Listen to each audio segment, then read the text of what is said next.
आए थर्मोकूल कूलर्स के साथ।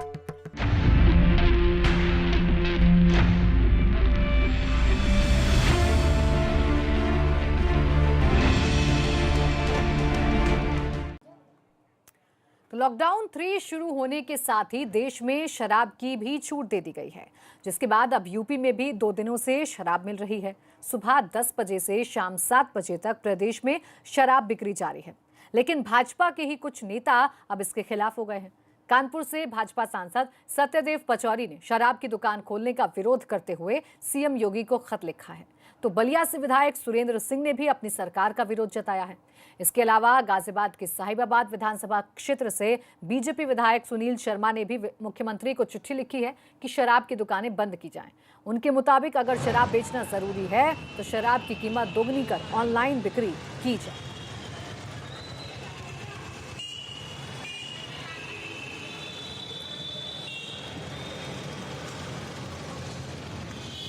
करीब 1500 लोग हैं। बताओ, दारू के ठेकों।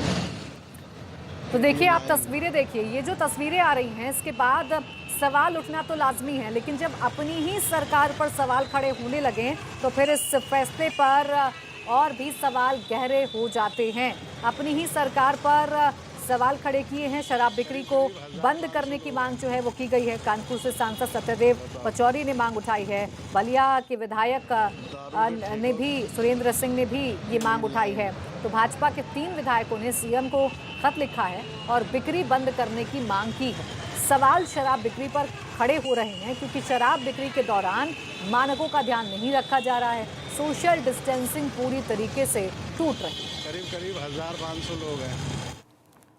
कि दाम के लिए इंसान की जान को खतरे में रखना ये बिल्कुल ठीक नहीं है। जब शराब की दुकान खुलेगी तो फिर कौन सा सोशल डिस्टेंस मेंटेन अप करवाएं। शराब की दुकान खुलने का मतलब महाराज, वो आदमी समाज को भी संकट में डालेगा और परिवार को भी संकट में डालेगा। और गरीबों के लिए, यहाँ जो गरीब घर के शराबी हैं वो तो समझिए कि नहीं, शराब के लिए भोजन भी परिवार में नहीं मिलेगा और शराब पी जाएगा। ऐसी स्थिति में मेरा व्यक्तिगत विचार है, मेरा कोई पार्टी से और उसका विचार नहीं, मैं व्यक्तिगत विचार के आधार पर कर सकता हूं कि अभी जब तक लॉकडाउन चल रहा है तब तक शराब पर प्रतिबंध लगाया जाना चाहिए।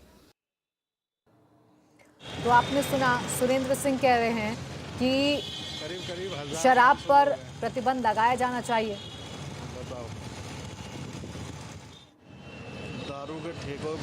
और गाजियाबाद से जो विधायक हैं उन्होंने भी विरोध जताया है, उन्होंने भी खत लिखा है। क्या कहा है, सुनिए।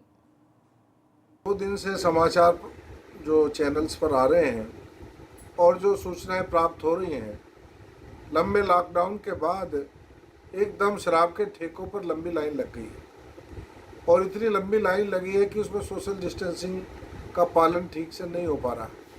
ये अव्यवस्था उससे बन रही है। ऐसे कारण अगर इसी प्रकार का रहा तो कहीं ना कहीं लगता है कि लॉकडाउन में जो मेहनत की गई है उसको क्षति पहुंचेगी। शराब व्यक्ति के लिए आवश्यक वस्तु नहीं है, यह नशे की चीज़ है, यह नहीं पीनी चाहिए, लेकिन फिर भी लोग पीते हैं। और अगर किसी को पीनी है तो महंगी भी पिएगा। तो मैंने तो माननीय मुख्यमंत्री जी से अनुरोध किया है कि इस पर 100% का कोविड टैक्स अलग से लगाया जाए और इसकी बिक्री ऑनलाइन हो ताकि लोगों की लंबी भीड़ ना लगे। तो देखिए, राजनीतिक का विरोध तो अपनी जगह है, लेकिन सामाजिक पहलू भी है शराब को लेकर और इसी पर हम चर्चा करेंगे। 2 खास मेहमान मेरे साथ जुड़ गई हैं। नंदिनी प्रियदर्शनी सोशल एक्टिविस्ट हैं और प्रियंका राणा भी सोशल एक्टिविस्ट हैं, मेरे साथ इस वक्त जुड़ गई हैं। दोनों का बहुत स्वागत है एबीपी गंगा पर। नंदिनी जी, आपसे शुरुआत करना चाहूंगी। देखिए, जब से शराब की दुकानें खुली हैं तब से एक बड़ी चिंता इस देश के सामने है, क्योंकि शौक के चक्कर में लोग अपनी जिम्मेदारी भूल गए हैं। तो किस तरीके से आप देखती हैं, कितनी भूमिका आप देखती हैं शराब की अगर कोरोना बढ़ता है?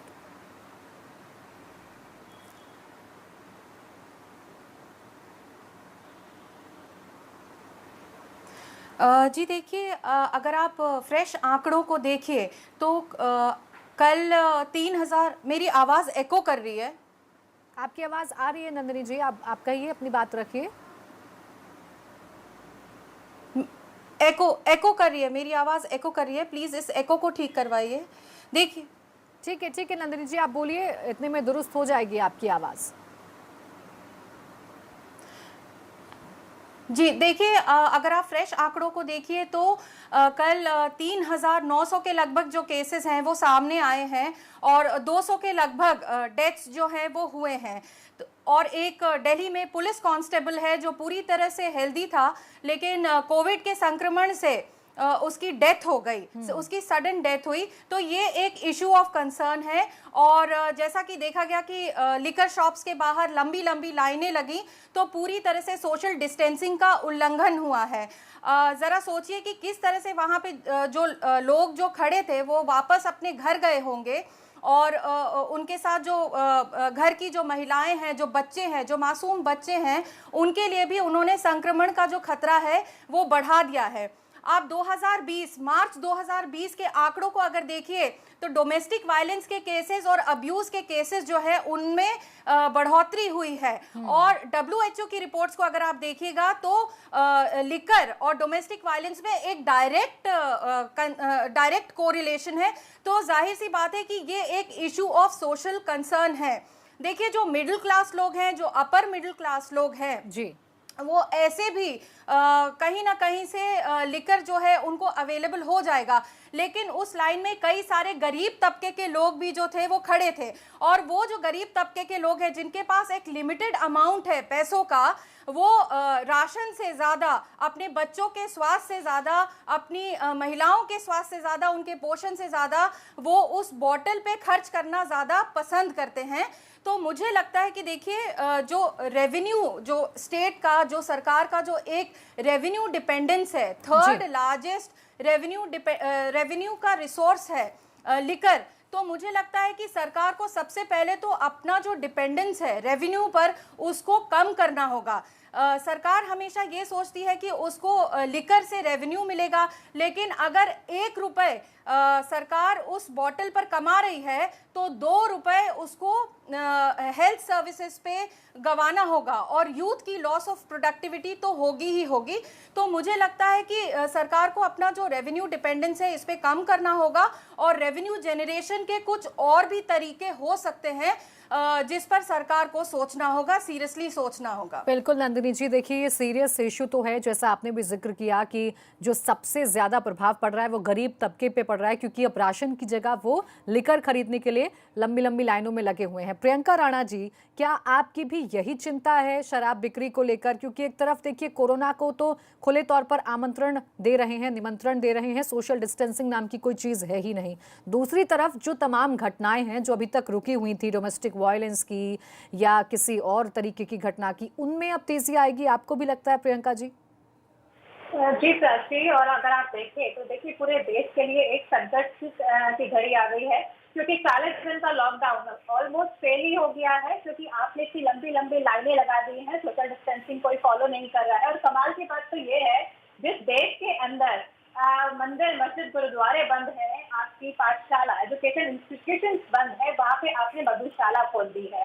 कमाल की बात है कि अगर आपकी पूरा अर्थव्यवस्था अगर सिर्फ इसी पर टिकी हुई है, तो अभी आपका जो हेल्थ डिपार्टमेंट है उसको क्या चीजें सफर करनी पड़ेंगी, ये भी आपको सोचना पड़ेगा।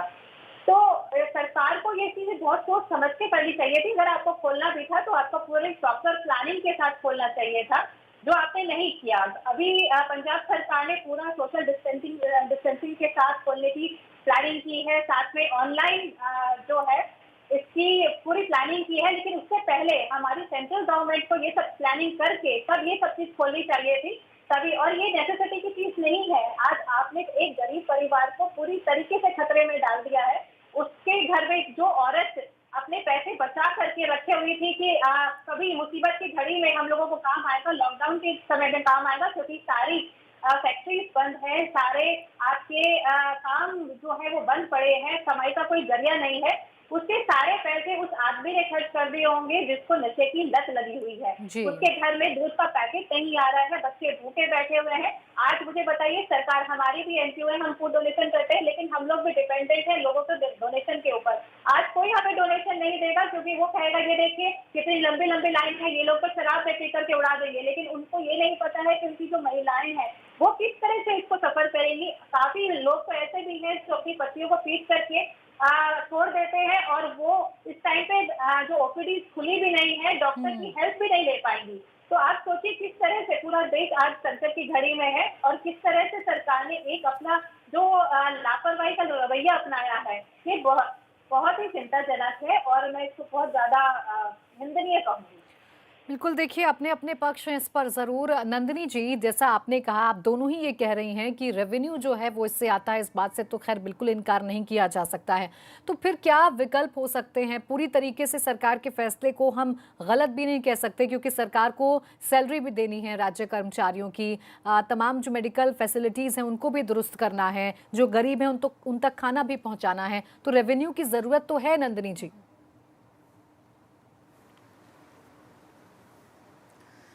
जी बिल्कुल, आपकी बात सही है, मैं आपकी बातों से सहमत हूँ। ऐसा हो सकता है कि सरकार जो है इसकी राशनिंग कर दे, जैसे होम डिलीवरी करा सकते हैं, लिकर की होम डिलीवरी करा सकते हैं, जिनको लिकर चाहिए उसके लिए वो होम डिलीवरी करा दे। उससे क्या होगा, और स्ट्रिक्ट राशनिंग के साथ होम डिलीवरी हो, उससे क्या होगा कि जो सप्लाई बॉय होगा उसको भी थोड़ा बहुत पैसा मिल जाएगा और उसकी जो इकोनॉमिक स्थिति है वो सुधर सकती है। लेकिन मैंने देखा कि सरकार स्पेशली दिल्ली में किस तरह से 70% जो है वो टैक्स लगाया जा रहा है। तो ये तो एक तरह से जो गरीब है उसकी थाली पर लात मारने का काम हुआ है, क्योंकि जिसे लिकर खरीदना है, जिसे शराब खरीदनी है, वो आप कितना भी उस पर टैक्स लगाइए वो खरीदेगा ही खरीदेगा। साथ ही साथ उसका इल इफेक्ट ये होगा कि हाउस होल्ड इनकम जो है वो कम होता जाएगा और बच्चों का, महिलाओं का जो न्यूट्रिशनल लेवल है कम होता जाएगा। और हमारे देश में देखिए कई सारे इकोनॉमिस्ट हैं, बहुत नामी इकोनॉमिस्ट हैं। हमारे पूर्व प्रधानमंत्री मनमोहन सिंह जी, वो खुद एक बहुत ही बढ़िया इकोनॉमिस्ट है। तो मुझे लगता है कि अभी पक्ष और विपक्ष से ऊपर उठकर एक बढ़िया टीम बनाई जाए, जिसमें इस तरह के लोगों का ज्ञान और अनुभव से मुझे लगता है कि इकोनॉमी को बेल आउट करने के कुछ जो पॉइंट्स हैं उसको इम्प्लीमेंट किया जाए और एक टीम बनाई जाए, ताकि उनके जो डिसीजंस हैं वो उसको इम्प्लीमेंट कराए जा सके। सरकार इन सब इश्यूज पे सोच सकती है। बिल्कुल, इन इश्यूज़ पे सोच सकती है और ख़ुद सरकार के नुमाइंदे ही अब सुझाव भी दे रहे हैं कि ऑनलाइन बिक्री जो है वो शराब की शुरू कर दी जाए। प्रियंका जी, ऐसे में सवाल देखिए सामाजिक जिम्मेदारी का भी है। अगर सरकार ने फैसला लिया, जिस पर कई सवाल हैं और आप लोगों ने भी चिंता जाहिर की, लेकिन नहीं लगता कि कुछ उन लोगों को भी जिम्मेदारी समझ लेनी चाहिए जो शराब खरीदने जा रहे हैं? वो क्यों भूल जा रहे हैं कि ये शौक, ये जाम उनकी जान पर कितना भारी पड़ सकता है? कम से कम सोशल डिस्टेंसिंग का पालन तो कर ही लें अगर दुकान पर जा भी रहे हैं तो। सोशल डिस्टेंसिंग का तो शुरू से बोल रही हूँ कि कोई भी नागरिक, आज देश के हर एक नागरिक को अपना कंट्रीब्यूशन देना बहुत जरूरी है। ये सिर्फ सरकार के हाथ में नहीं है कि आप लोगों को इस बीमारी से कैसे बचाया जाए, ये आपके भी हाथ में है कि आप किस तरह से सोशल डिस्टेंसिंग को, क्योंकि इसका सिर्फ एकमात्र इलाज, क्योंकि वैक्सीन अभी तक बनी नहीं है, ये सरकार बार बार लगातार आपको समझा रही है। और लॉकडाउन भी इसीलिए होता है, लॉकडाउन कोई सॉल्यूशन नहीं है। आगे जाकर के आपको लॉकडाउन धीरे धीरे खुलेगा ही, लेकिन आपको ही अपनी जिम्मेदारी के साथ ये समझना पड़ेगा कि अगर आपको इस बीमारी से बचना है, क्योंकि वैक्सीन नहीं है, तो आपको सोशल डिस्टेंसिंग के साथ कैसे इस कोरोना वायरस के साथ रहना है, ये आपको निश्चित करना है। तो हर एक नागरिक का फर्ज बनता है कि अपने आप को किस तरह से सोशल डिस्टेंसिंग के साथ आगे जाके समाज के अंदर एडजस्ट करे, अपने आप को किस तरह से रोजमर्रा की जो आपकी जरूरतें हैं उनको पूरा करें, और तभी जाकर के देश और हम पूरे समाज को इस बीमारी से बचा सकते हैं और इस लड़ाई में, इस मुहिम में हम लोग अपना योगदान दे सकते हैं। अगर ये बात अभी भी नागरिकों को समझ में नहीं आ रही है तो बहुत ही दुखद है, क्योंकि बार बार इस चीज को डॉक्टर्स, बार बार सरकारें आप ये बता रही हैं। और हालांकि सरकार को इसमें देखिए थोड़ा सा ध्यान देना चाहिए था, क्योंकि ऑनलाइन डिलीवरी आप लोग कर सकते हैं, ये कोई बहुत ही आवश्यक वस्तु नहीं थी। हाँ ठीक है, रेवेन्यू आपका आता है, जनरेट होता है, मैं मानती हूँ इस बात को, लेकिन वही रेवेन्यू अगर आपका स्वास्थ्य विभाग से खर्च होगा तो उसका कोई फायदा नहीं होगा। अब जाके उतने ही केसेस बढ़ जाएंगे, उतने ही ज्यादा आपके पास कोरोना वायरस के आइसोलेशन सेंटर्स आपको बनाने पड़ेंगे, तो इस अर्थव्यवस्था का क्या फायदा? तो गवर्नमेंट को ऑनलाइन ऑनलाइन डिलीवरी करनी चाहिए। जितने भी आपके ऑनलाइन डिलीवरी करने वाले जो बंदे हैं, जो आप आधिकारिक रूप से उनको पास दीजिए, सिर्फ उन्हीं को निश्चित कीजिए कितना अमाउंट, जैसे 2 लीटर या कितना भी एक बंदे को कितना मिलेगा, उसके हिसाब से आपको देखना पड़ेगा। तो ये गवर्नमेंट की पॉलिसीज पर डिपेंड करता है वो किस तरह से इस चीज को करती है। अगर ये पहले से ही कर देती तो शायद इतना ज्यादा जो संकट आज देश पर आया है। अब आपको नहीं पता, आपके पास इक्विपमेंट नहीं है, मेडिकल किट नहीं है, किसी डॉक्टर्स के पास नहीं है, जो आपके कोरोना वॉरियर्स हैं। आप पहले ही जानते हैं कि कितने सारे इवन मीडिया कर्मी, आपके पुलिस अधिकारी कितने ज्यादा संक्रमित हो चुके हैं कोरोना वायरस से। उसके बाद भी अगर सरकार इस तरह के रिस्क ले रही है, और नागरिक तो देखिए, अगर जो नशे के अधीन है उनको तो समझदारी का मैं पाठ कैसे पढ़ाऊं, क्योंकि उनको तो पहले से ही नशे ने बस में किया हुआ है। उनको ये भी नहीं समझ में आ रहा है कि इस बीमारी में कम से कम थोड़े दिन अगर आप इस चीज से दूर रह जाए तो शायद हमारे देश में जो ये संकट आया है उससे हम बच सकते हैं। और काफी तक तो हमने कंट्रोल भी किया है। अगर आप देखिए तो घरों के कितने लोग आज घर में बैठे हुए हैं, 95% लोगों ने इसको फॉलो किया है, लॉकडाउन को बहुत अच्छे से फॉलो कर रहे हैं। लेकिन आज उन सबकी मेहनत, जो इतने डेडिकेशन के साथ पूरे देश के साथ खड़े हुए कंधे से कंधा मिला करके, लेकिन आज उन सबकी मेहनत पानी में चली जाएगी। बिल्कुल प्रियंका जी, देखिए लोगों ने तो सोशल डिस्टेंसिंग का पालन किया है, लॉकडाउन का भी पालन किया है, और उसकी तारीफ भी हो रही है क्योंकि देश के नागरिक ही हैं जो सपोर्ट भी कर रहे हैं सरकार के फैसले को। नंदिनी जी, ऐसे में सवाल ये भी है कि बाहर जितनी भी लंबी लंबी लाइनें नजर आ रही हैं, सोशल डिस्टेंसिंग का पालन नहीं हो रहा है, तो क्या जो लोग अपने घरों में बैठे हैं, ऐसा भी हो सकता है कि उनके मन में गुस्सा पैदा हो सकता है, वो भी फिर चिढ़ सकते हैं इस बात से कि हम घर में बैठे हैं, बाकी लोग सोशल डिस्टेंसिंग की धज्जियां उड़ा रहे हैं, सरकार के आदेश पर ही ऐसा सब कुछ हो रहा है। तो ये स्थिति भी क्या उत्पन्न हो सकती है कॉन्ट्रडिक्शन की?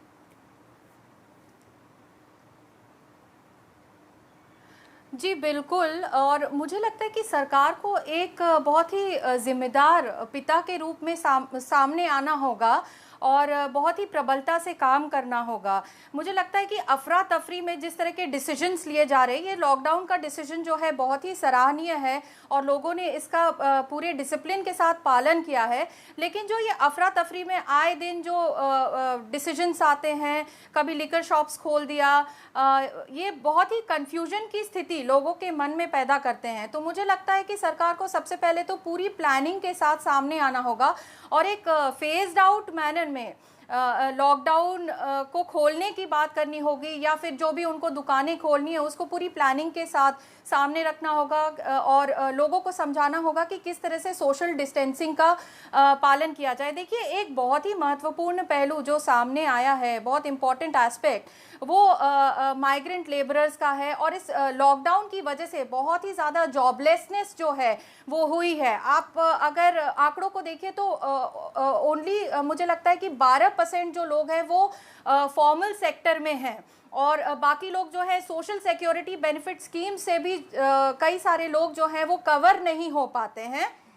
तो सरकार जो है फिलहाल मैंने हमेशा से कहा है कि जो ये पीडीएस सिस्टम है उसमें कई सारे ऐसे लोगों को भी उसके तहत लेकर आए, उसके अंदर लेके आए जिनके पास राशन कार्ड्स नहीं है। कम से कम उनको टेम्पररी राशन कार्ड्स दिया जाए और कुछ स्पेशल प्रोविजंस किया जाए सीनियर सिटीजन्स के लिए, महिलाओं के लिए, बच्चों के लिए, जिन लोगों के जनधन अकाउंट नहीं है। जैसा कि अभी एक बहुत ही रिनाउंड इकोनॉमिस्ट ने कहा, उनके हाथ में भी पैसा देने की ज़रूरत है ताकि ज़्यादा से ज़्यादा स्पेंडिंग हो और इससे एक तरह से इकोनॉमी को भी बूस्ट मिलेगा। और देखिए, समय आ गया है पोस्ट कॉलोनियल इंडिया में। अगर आप देखें तो कभी किसी ने गांव के बारे में, किसान के बारे में, खेती के बारे में और विलेज को सेल्फ सफिशिएंट बनाने में किसी ने सोचा नहीं। लेकिन इस पैंडेमिक ने ये दिखाया है कि किस तरह से गांव को सेल्फ सफिशिएंट अब बनाने की ज़रूरत है। उनका एक प्रॉपर हेल्थ इंफ्रास्ट्रक्चर हो, उनका प्रॉपर ट्रांसपोर्ट फैसिलिटीज़ हो। तो ये सारी चीज़ें जो है उसको बहुत ही ज़्यादा सशक्त और सुदृढ़ बनाने की ज़रूरत है मेरे ख्याल से।